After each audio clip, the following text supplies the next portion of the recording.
All right, welcome to percent yield. So percent yield is all about the simple fact that reactions do not occur or react 100% of the way.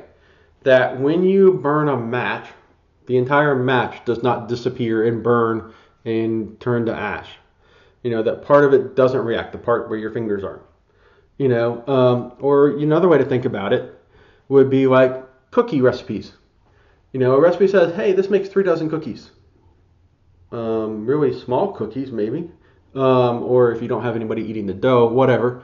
But you really only get like 29 cookies or less, depending upon how much dough you eat. So one way we can kind of use this example to kind of help us think through how to think about percent yield, because yield is how much you make. And so if we look at this, we were supposed to make 36 cookies, but we only made 29.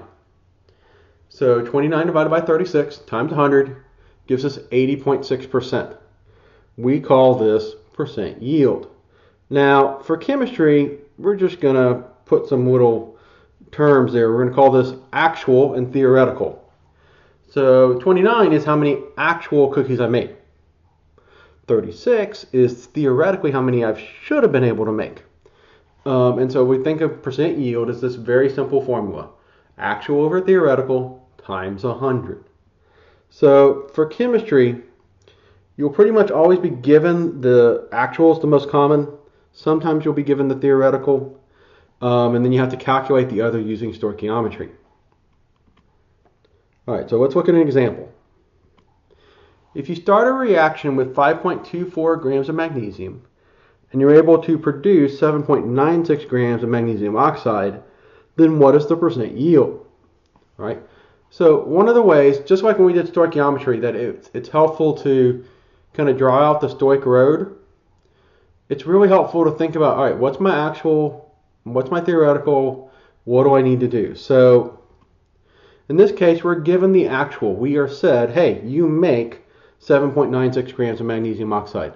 That's your actual yield. That's how much you made. All right. So we need to figure out the theoretical. Well, how do we do that? Well, we need to calculate the theoretical by converting what we started with to the product, 2 grams of magnesium oxide. Now, with percent yield, it is essential that the theoretical yield and the actual yield have exactly the same unit. If they don't have the same unit, then you're comparing apples and oranges and the math doesn't work. We've got to compare apples to apples.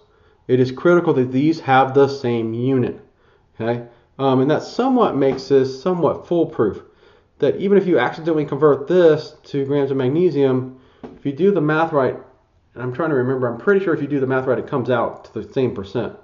But, so it somewhat makes it foolproof. As long as you convert units to the same unit, things tend to work out. All right? So here's our reaction. Magnesium plus oxygen gives me magnesium oxide. It's balanced. So we're going to do our stoichiometry conversion. Convert grams of magnesium to grams of magnesium oxide. So using stoich road, that's a 3-step conversion. Because we got to go grams of magnesium to moles of magnesium to moles of magnesium oxide, and then moles of magnesium oxide to grams of magnesium oxide. So we got a 3-step conversion. All right, and that gives us 8.70 grams of magnesium oxide. That's how much we should have been able to make. That's our theoretical. So it is the math that tells us what the theoretical is, because math doesn't account for weird things. Math just is rigid. It just goes straight through. So the math says, hey, if I start with this many grams of magnesium, it should go perfectly to this many grams of magnesium oxide. So that's our theoretical. So then we just take our formula, actual over theoretical, times 100, and it's going to give us a percent. All right. This should always be small number on top, bigger number on bottom. If you get a percent yield that's higher than 100%, you did something wrong. Okay? That's kind of a good little warning sign. You did something wrong if you got a percent yield, really, over 100%. Because you're kind of defying the laws of nature. Something magical happened. And this is chemistry. We don't do magic in chemistry. No Harry Potter here. So if you get over 100%, something's off, and we need to fix it. So go back and check. So it's always going to be the smaller one over the bigger one.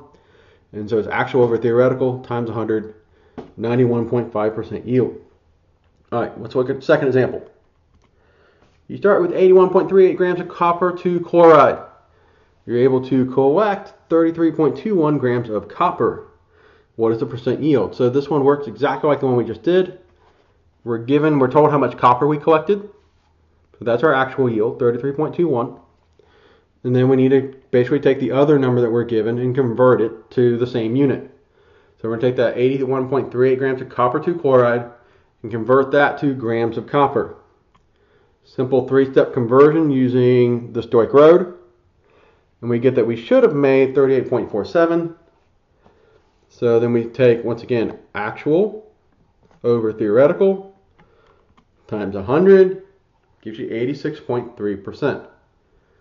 All right, so all we're doing here is you're having to do one stoichiometry calculation and then use that information with something else you're given to find the yield. So nothing earth-shattering. Now, we can mix this up and practice, kind of push your algebra skills a little bit by giving you something like here, where I give you the percent yield instead. If the reaction below is known to have a yield of 94.3%, then how many grams of zinc will you need to use to produce 350 liters of hydrogen? All right. So here we have the percent and the actual. Now we're told we need to make this much. We need to actually make 350 liters. And so we need to find the theoretical. So you convert the theoretical to determine, and then we can take the theoretical amount and determine how much we need. So starting with so I take the theoretical yield equation, or the percent yield equation. So here's my actual. I don't know my theoretical. Times 100 gives me this. Do the algebra. You come up here. This is your theoretical yield, 371.2. The question's asking me, well, okay, how many grams of zinc do you need? Well, take this and convert it to grams of zinc. That's stoichiometry. So we're kind of doing this a little bit backwards than how we did the first two examples, but notice it's still working essentially the same way. I've got something with the percent yield equation, but in this case I had to solve for something here.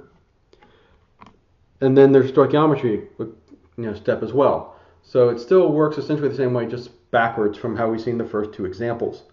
So take that amount, that theoretical yield, convert it, and you're going to need to start with a little over a kilogram of zinc. All right, so that is percent yield. So go to your workbook, practice these, work on making sure you get those stoichiometry steps done correctly. Make sure you're including your elements and compounds here as part of your units. Make sure you're doing the Stoic Road to know that you're laying it out correctly. And then pay attention to getting actual over theoretical and identifying what part is what. And that just takes practice. Check the key. If you have any questions, email me, message me on Facebook, come to office hours, whatever you need to do to get your answers. Make sure you get this, because limiting reactants is going to take this up and we're going to ratchet up another notch. So make sure you get more and more comfortable with doing these conversions before moving into limiting reactants.